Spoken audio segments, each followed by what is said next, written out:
Africa, Africa, on rêve d'un État uni d'Afrique. Vive l'Afrique. Afrique, Afrique, cey Afrique. Kaay leen ñu liggéey ndax ñu am ndam Sénégal. Man leen kàllu Africa, Africa, ay nanga barake. Mali, Côte d'Ivoire. Bonjour Bams. Bonjour. J'ai enfin trouvé ton stand. On est là depuis ce matin, 8h du matin. Depuis le temps qu'on me parle de toi, l'ambassadeur, l'attaché culturel de l'ambassade du Mali, lors de notre dernier événement sur Villeneuve d'Ascq. Oui, 400 personnes. Avec les étudiants maliens. Ouais, on n'a jamais vu une fédération aussi rapide et aussi forte, même au Sénégal. Le Conseil supérieur de la diaspora malienne, on a décidé de regrouper tout ce beau monde parce qu'il y a une vraie dynamique de la diaspora pour faire un accompagnement notamment sur l'investissement dans le pays d'origine. Comme je t'en avais parlé au téléphone, c'est pour ça que je suis venu te voir. Tu sais que nous avons créé une société coopérative d'intérêt collectif qui s'appelle Booster. Et le rôle des SIC, c'est officiellement de marier des ressources hybrides, des ressources publiques, des ressources privées et des ressources de la société civile. Et là, on peut être partenaire. Nous sommes société civile et à ce titre-là, nous sommes au bureau national du Conseil national de la société civile malienne. Nous avons en charge le secrétariat à la migration. Bah écoute, je suis vraiment content d'être passé parce que entre ce que vous faites, les réseaux que vous avez développés parce que vous êtes des gens qui travaillaient bien et des gens assez efficaces, il faut le reconnaître, nous on peut vous amener nos ressources qui sont des ressources de croisement d'expertise en accès en potabilisation de l'eau, dans tout ce qui touche l'élevage et l'agriculture, sachant que chez vous, il y a déjà des experts, mais on peut peut-être essayer de croiser des expériences et d'urbaniser et de mutualiser tout ça. Et puis aussi, on a une expertise dans tout ce qui touche l'ingénierie de la coopération, parce que des fois, il n'y a pas à dire, quand on développe un projet dans ton joli pays, les gens parfois ont encore un peu peur. Il faut mettre un peu d'anthropologie, il faut les rendre forts, les respecter et leur montrer que ce sont les leaders. C'est tout à fait dans le droit chemin de ce que nous voulons. Donc je me permets de vous donner ma carte et au plaisir de se recroiser, qu'on travaille enfin ensemble pour cette diaspora. Ouais, enfin ensemble. Ouais. Je t'envoie ce que tu m'as demandé, que je t'ai promis par mail, notre petite plaquette. Super. Et les premiers réseaux qui sont importants pour tes projets proches. Super, super. Donc je suis Laurent de la société coopérative d'intérêt collectif Booster. Notre cœur de métier, c'est d'accompagner des porteurs de projets pour le développement et la revitalisation des territoires ailleurs et ici, dans des villages africains, mais aussi dans des quartiers difficiles, dans les Hauts-de-France, dans la Creuse et en Europe. Je trouve ce salon formidable. Les ateliers ont permis de lever la langue de bois entre personnes des diasporas sur des projets en Afrique. Les stands réunissaient les financeurs, les structures d'accompagnement, les diasporas par pays. J'ai pu trouver pour notre coopérative toutes les ressources qui nous étaient nécessaires pour accomplir un bon accompagnement à nos porteurs de projets, qui sont des porteurs de projets, des villages. Marc Hofmeister, je suis le commissaire général de la manifestation donc, du Forum des diasporas africaines et méditerranéennes. Écoutez, on vient de vivre une journée absolument incroyable. D'abord parce qu'il y a eu un monde, il y a eu plus de 3000 personnes, donc je pense que ça c'est déjà exceptionnel. Deuxièmement parce qu'il y a eu beaucoup de délégations étrangères, comme le Mali qui était présent ici et qui s'est mobilisé fortement.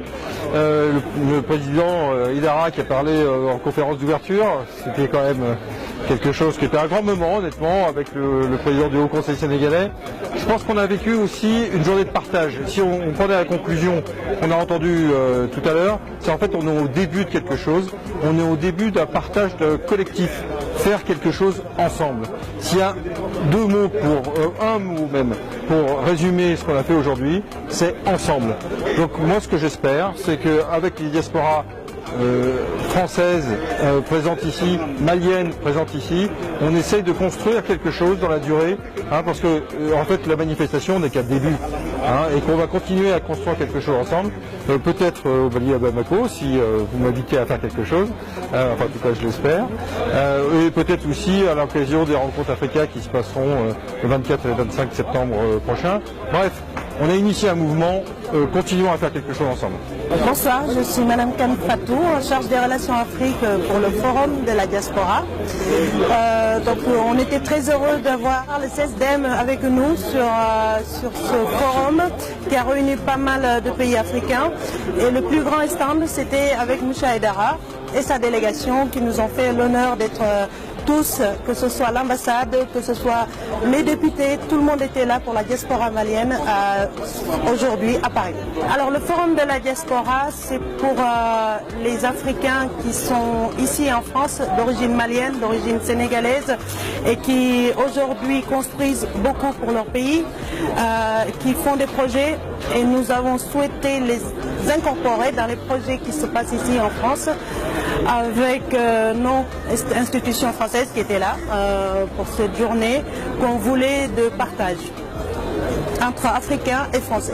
Ce salon est formidable, mais il y a quand même une singularité, une spécificité, c'est qu'il y a des organisations comme le CESDEM qui vous mettent en réseau, qui vous font rencontrer des personnes qui ont agi sur des projets, sur des événements, et qui savent les faire se rencontrer et qui créent le lien. Donc rien que là-dessus, mon chapeau au CESDEM. Bonjour Binta. Bonjour Laurent. Je vois que c'est encore le CESDEM qui nous réunit aujourd'hui. Oui, tu vois ça, ça fait plaisir de te retrouver là. Mais alors tu n'en finis plus. 38 lauréats pour le trophée de l'excellence. Tu es victorieuse et aujourd'hui lauréate de l'African Lions Award. Tout à fait. Mais comment tu fais? L'accueil, l'humanité, en plus du professionnalisme? Tu as tout trouvé. Vraiment, il faut admettre que ce forum des diasporas africaines au Palais des Congrès, c'est une vraie réussite. Oui, c'est vrai qu'avoir un stand, une partie immobilière, c'est très très enrichissant. Moi, ça m'a permis de rencontrer des porteurs de projets et de présenter aussi mon activité et les services que j'offre au Sénégal et l'ouverture prochaine en Guinée. Et est-ce que tu as ressenti plus de personnes qui disaient t'avoir reconnu par rapport à ton dernier prix remporté, il faut le dire, parmi ces 38 lauréats? Ah oui. Tu sais, grâce au African Lion Award, les gens me reconnaissent et les gens me félicitent. Quand je sors, on n'arrête pas de m'encourager. J'ai trouvé cette idée vraiment brillante de mettre de récompenser toute la diaspora active. Ce qu'ils ont fait, c'est vraiment excellent. Super. De réunir toutes les élites africaines et puis les récompenser à travers cet événement. Le African Lion Award, c'est formidable. Binta Diallo, mesdames et messieurs.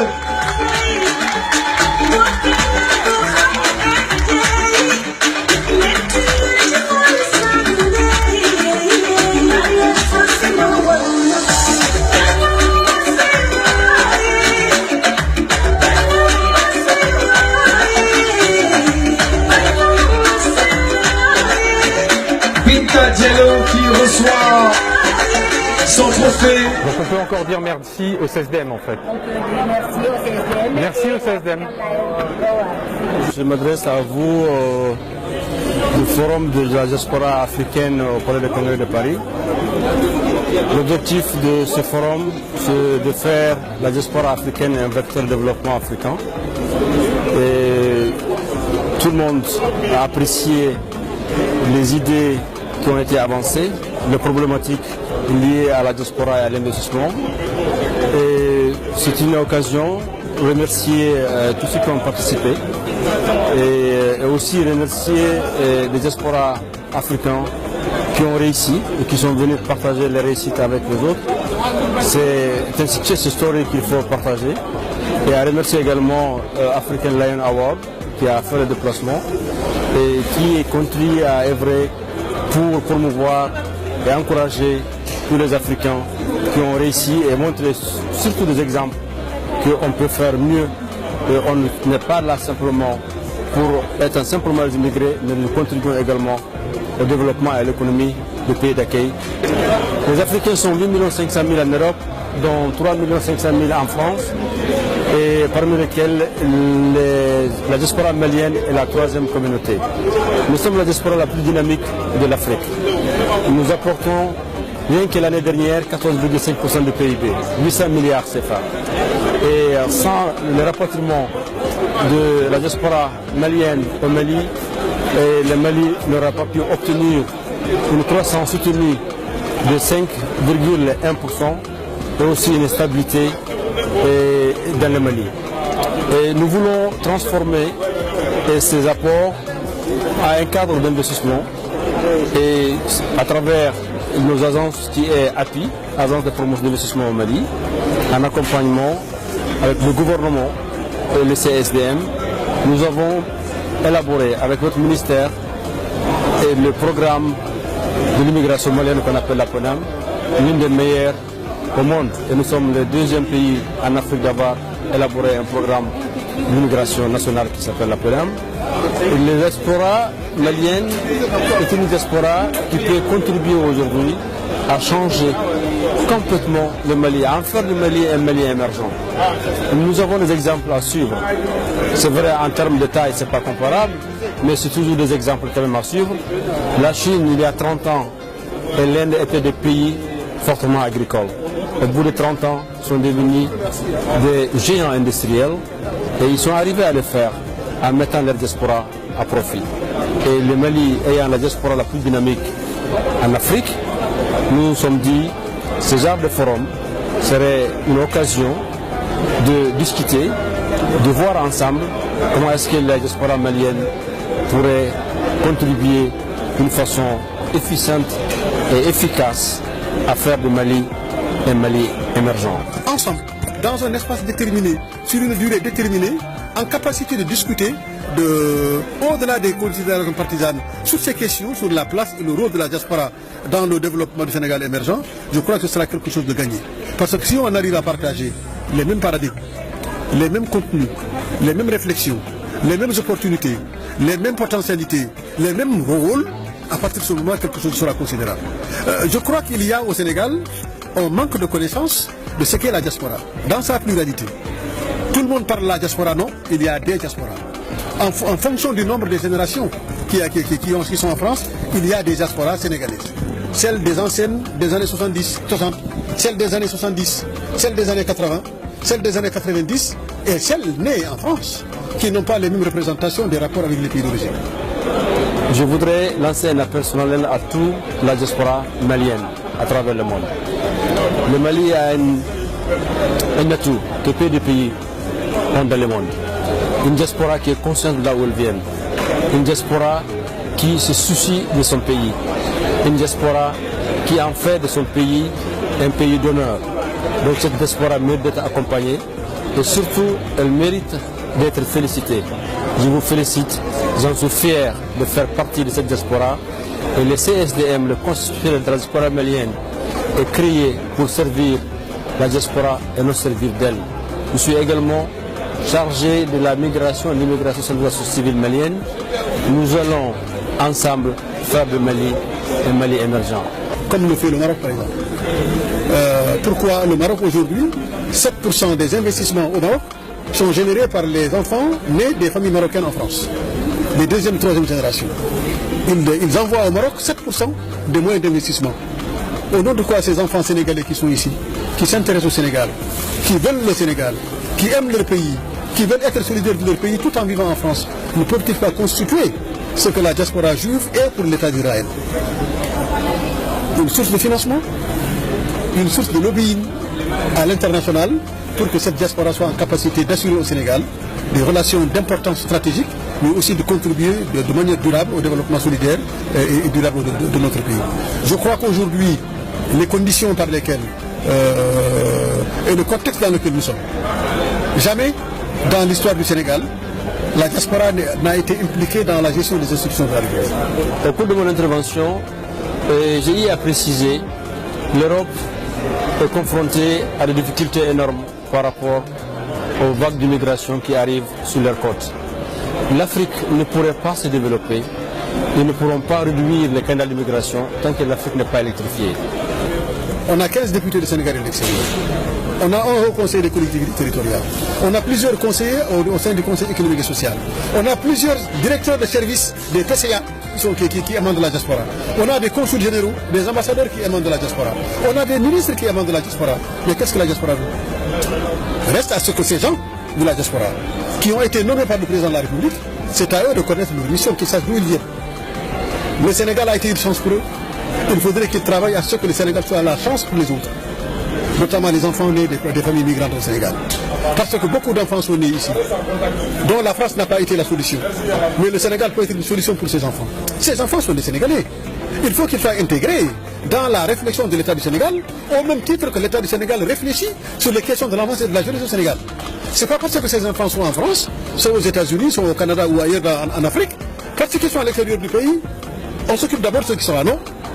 Ces enfants votent, ils sont éligibles, ils ont le droit d'être élus, ils ont le droit d'être considérés au même titre que tous les enfants sénégalais qui sont restés au pays. Et à partir de ce moment-là, s'ils veulent que ces enfants soient une plus-value humaine en termes de compétences, en termes de lobbying, en termes de représentation culturelle, en termes de capacité de défense des intérêts du Sénégal, l'État du Sénégal doit s'occuper d'eux. En partenariat avec les parents, en partenariat avec les acteurs de la diaspora et en partenariat avec les collectivités territoriales, d'où ils viennent leurs parents. Je crois que c'était ça les enjeux de ce forum. Pendant ce forum, nous avons eu à identifier les difficultés qui sont celui de développement de l'Afrique et surtout contribuer à réduire l'immigration en Afrique. L'Afrique ne pourrait pas combattre ce fléau de l'immigration vers l'Europe tant qu'elle n'a pas été électrifiée. L'Afrique compte sur ses partenaires européens et des partenaires de développement pour électrifier l'Afrique. Nous avons 640 000 Africains qui n'ont pas d'électricité. 80% des Maliens n'ont pas d'électricité. Donc s'ils veulent régler avec les pays africains ce problème de l'immigration, c'est de régler le problème de l'électricité. Ce problème de l'électricité est le problème essentiel et le problème principal pour un développement dans un pays, sans laquelle on ne peut pas créer de la richesse, sans la créer des entreprises, on ne pourra pas créer de l'emploi, et sans l'emploi, les fils et les filles de l'Afrique seront tout en train de venir vers l'Europe. Notre message de CSDM, si l'Europe ne vient pas en aide, n'accompagne pas, ne soutient pas, ne finance pas l'Afrique, même s'il électrifie la mer, les Africains vont le trouver ici. Donc c'est dans l'intérêt de tout le monde que l'Afrique soit électrifiée afin de créer des entreprises, des industries, créer de l'emploi pour donner la chance à un Africain de partir ou de rester. Le Sénégal, comme le Mali, ces pays comme l'Algérie, ont une forte diaspora dans le monde entier. On sait que sur l'Afrique, nous arrivons en 2050 à plus de 2 milliards d'habitants. Il y a énormément de transferts, effectivement, au niveau des fonds de la diaspora. Elle a aussi besoin d'être accompagnée, aussi cette diaspora, de manière généraliste. De quelle manière vous accompagnez, puisque je vois qu'il y a le Conseil supérieur aussi de la diaspora malienne, toutes les diasporas du monde, notamment celle de l'Afrique. Je crois que, comme vous l'avez dit tout à l'heure, le défi démographique de l'Afrique, d'ici 2050, pour moi, ce n'est pas une fatalité. Non. Pour moi, c'est une chance. De la même manière dont le défi démographique a été pour l'Inde et pour la Chine une chance, en termes de puissance démographique et en termes de puissance de marché de consommateurs, la démographie africaine peut être demain une chance de puissance démographique, une puissance de marché, qui permet seulement, il suffit que les réseaux acteurs de cette Afrique, que ce soit ceux qui sont au niveau local dans les pays africains, que ce soit les membres de la diaspora, soient en capacité de co-construire. Très bien.